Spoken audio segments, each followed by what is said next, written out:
and he is a true Jacksonville hero. Well, with a setup like that. Okay, is this thing working? Is it on? Okay. Well, then I'm going to speak a little bit. I have a cheat sheet like a lot of people, but I'm going to get rid of it in a second because I just want to kind of talk from my heart for a minute. But I do need to make a very important announcement, and it has to do with Carl. Carl, where are you? Okay, so everyone needs to know who Carl is.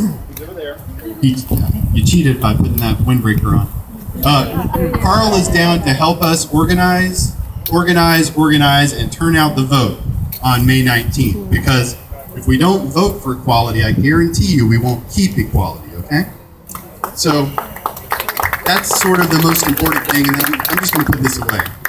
A couple of years ago, we all got together like this on the eve, or when the Supreme Court considered DOMA and Prop 8, right? And we got together, we sort of prayed over it, we had a vigil, we had signs, we had a rally, we did what we could to put the good energy out into the universe that we are ready for civil rights for every person in this country. And we were rewarded 2 months later when the Supreme Court came out and did the right thing. I could stand up here and bore you with constitutional theories of the 14th Amendment and equal protection, which I believe that we are all entitled to by virtue of being alive on this world, okay? I could talk to you about the all-important doctrine of comedy, basically the idea that there will be full faith and credit given to the legal pronouncements of states, which is one of the central questions that the justices are wrangling with at this hour.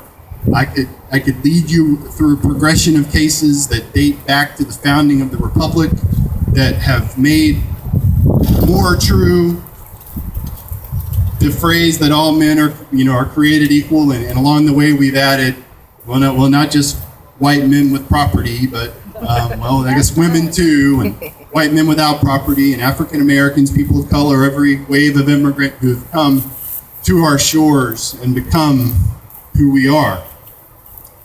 But when I think about all of that, I begin to think about the intersectionality of all of this. And it is a tremendously important thing that's happening in Washington right now. But y'all think about it, and frankly, let me skip to the end. It's going to happen, okay? In June, we're going to hear the right response. Marriage will be legal from sea to shining sea. It will be the case because that is the direction of our country. That we are on a trajectory of rights, and that's the way that it's going to be. I mean, that's the way it has ever been. But I think about what's happening in Washington, and that affects those of us who are LGBT and who are married or who want to be married. But I also think about what happened today over in Tallahassee, where the Florida House decided to just quit working. And while there was a good outcome in that, and that they were able to effectively kill the transgender discrimination bill, what also happened was they didn't pass a budget. People are going to continue to go without health care in Florida, and any other number of issues that the Florida House just sort of walked away from and said, well, we can't do it. So that to me is as important as what's happening up in Washington, D.C. Also important, we're all connected. Every one of us is connected. So what happens in Tallahassee is important, and we're connected to that because we're in Florida. What happens in Washington, D.C. is important because we're connected to that because we're in the United States. But for instance, what happened in Nepal, where they're still digging out rubble and hopefully more live people? We're connected to that too, right? So it's great that LGBT rights are front and center, that we're going to have marriage equality in 2015, but then there's other stuff going on too. And I'm going to wrap up. I probably am running over time. That's what happens when I don't cheat. And one thing I want to say, whether or not we have our first woman president in 2016, which I hope we do, She's not going to be the last. Not if the person has anything to say about it. But this young lady is going to go far. I can tell you that right now.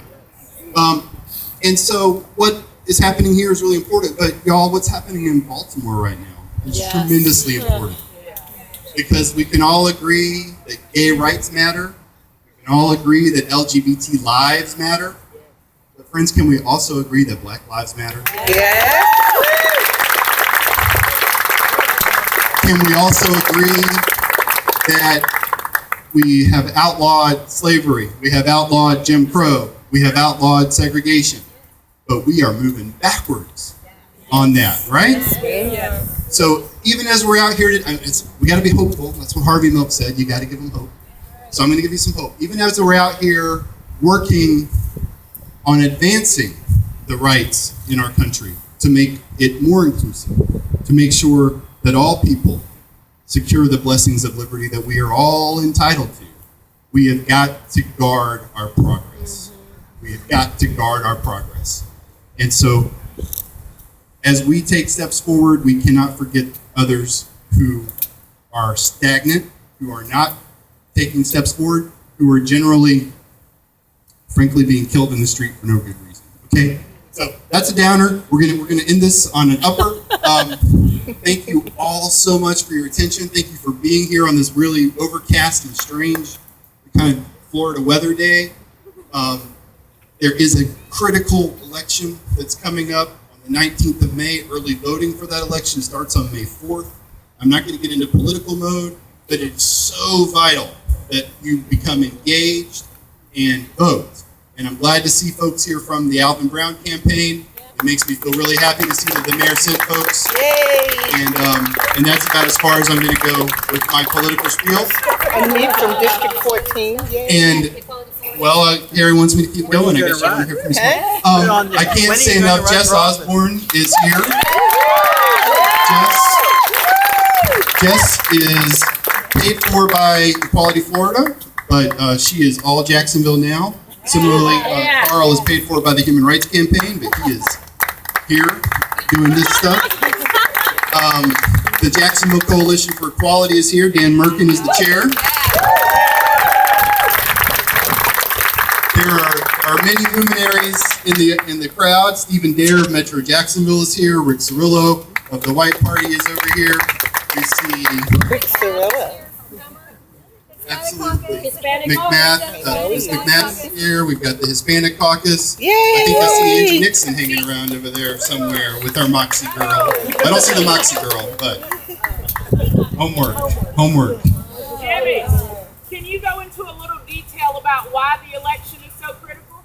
I can go into a little detail. Pastor Valerie, who's not too shy either, we might get her up here, wants me to talk about why the election is critical. Well, those of you who've been around saw what happened in 2012. What happened in 2012 was we tried to pass a fully inclusive ordinance that would protect LGBT people in the areas of housing, public accommodations, and employment.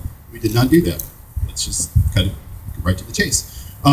We lost that vote, depending on how you want to look at it, 17-2 or 10-9, whatever.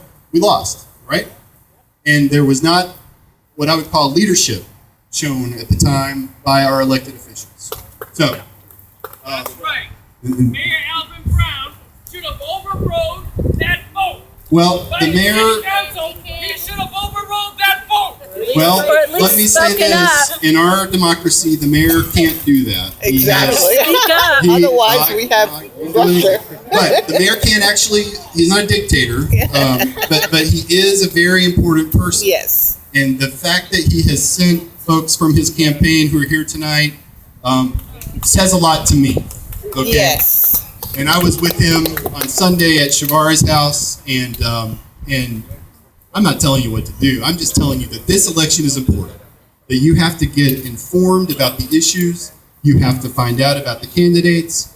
Whoever we elect mayor is who we elect mayor. In many, many, many ways, the most important races are the city council races, where we have to make sure that people who are active enemies of our rights, like Kim Daniels, is not reelected. Right. Okay? And she is an active enemy of our rights. Luckily, the other really active enemies of our rights, Don Redmond, Clay Yarborough, are being termed out, and they'll be gone. So I know I've used my allotted time by this point, but again, it is a historic day. We are making tremendous progress in Jacksonville. I'm a native of this town. I've lived here for 38 years, and you would not imagine where we have come. But folks, let's all look together at where we're going. Okay? That's all.